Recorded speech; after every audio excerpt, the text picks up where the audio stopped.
We made a viral meme format, more specifically, these two accounts. I'm gonna explain how. A quick disclaimer, this is not a guaranteed virality guide. It's more about the underlying principles that went into all of this, and I'll explain how we actually made, technically made the videos.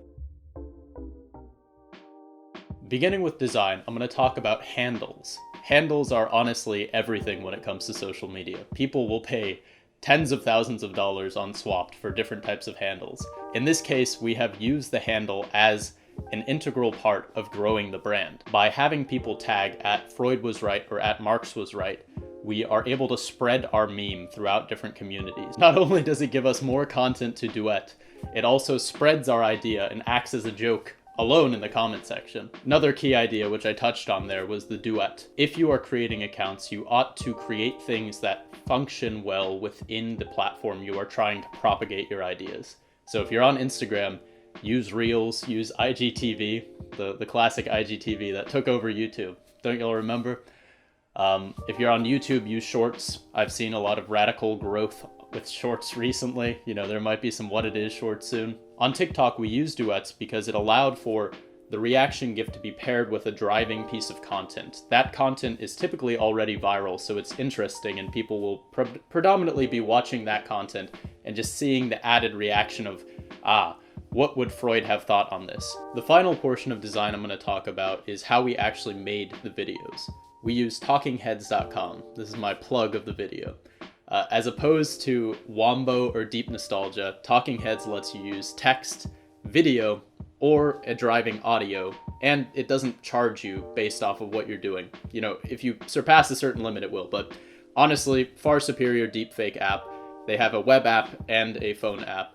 I worked with them a couple months ago. Fantastic team. Honestly, can't give them enough props. They're not paying me to say this, but this is how we created the Freud and the Marx, and the added moving element was honestly one of the big things, because, constantly, it's one thing to react with solely an image. That's kind of a format that's existed before, but in having the slight movement, it's like just one more thing someone could comment about, where, I'll show screenshots, but a common comment was, "Oh my God, I didn't realize he was moving." All of these things tied together, we were able to create a living reaction GIF that people would then, throw all of their ideas about Marx and Freud onto.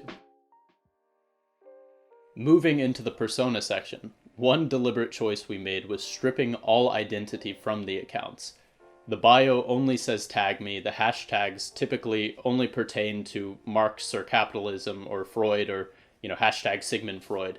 Additionally, we don't leave comments or just anything to associate another persona with the account. It is solely just an animated picture of Marx, so people are able to project pretty much anything they think about the issue onto the account. Oftentimes, a lot of meme accounts have like an added meta layer of what the admin thinks about particular memes. And in this case, it was solely aiming to create like a digital version of these popular figures.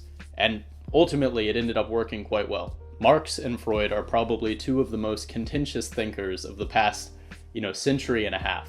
Honestly, I cannot think of two better people to make these accounts for, because so many people still debate over their ideas and the validity or lack of validity. And, obviously we've built a lot upon where they were, but I will pass the mic to Chris Gabriel of MemeAnalysis to explain why we picked these two creators and also some of the other permutations that have happened as a result of picking these two. So Marx was right, and Freud was right. What does that leave us with? Freudo-Marxism, or libidinal materialism. Now, the meme format that Blair produced led to many people, replicating it. It spread, it was viral. And none of the others did quite as well. Mao was right, Ted was right, Malcolm X was right, because they lacked one of the really key factors. And I think it's what led to these videos doing so well. And that is the animating principle of the meme. Now, the really great thing about an intellectual meme, because they're difficult, and to spread well, it has to be sufficiently simple, essential, And these memes would literally show you the truth of Sigmund Freud or the truth of Karl Marx. It literally animates it for you. You don't need to read the theory. You experience it, you witness it. That, combined with the literally animated figures, all the other accounts used still pictures of the people that they were saying were right. Whereas we had Sigmund Freud moving and Karl Marx moving because they were literally animated as their ideas were. So it's a perfect example of an effective theory meme. And the success of the meme format is an even greater sign. Memes matter. There are no new ideas. This is a proposition in the School of Memetics which says everything is a recombination of existing memes. It's a bit finicky what the initial meme was or what the initial set of memes was that has spawned everything, but at least in our current age of the internet, it's very easy to see how there is an enormous amount of cultural kind of production that hinges upon just imitating existing concepts. You know, if we really break down most popular culture, it is just a recombination of, you know, a never-ending set of tropes and traditions and just things we've seen before. Which bridges into why I bring it up. Marx was right and Freud was right, are stolen accounts. Not really, but the sentiment existed before. You could go into comment sections and find people saying things like, Sigmund Freud is rolling in his grave right now, or maybe Marx wasn't so wrong after all. This is the existing, the progenitor for Marx and Freud was right. All we did was take what was already out there and solidify it into these accounts.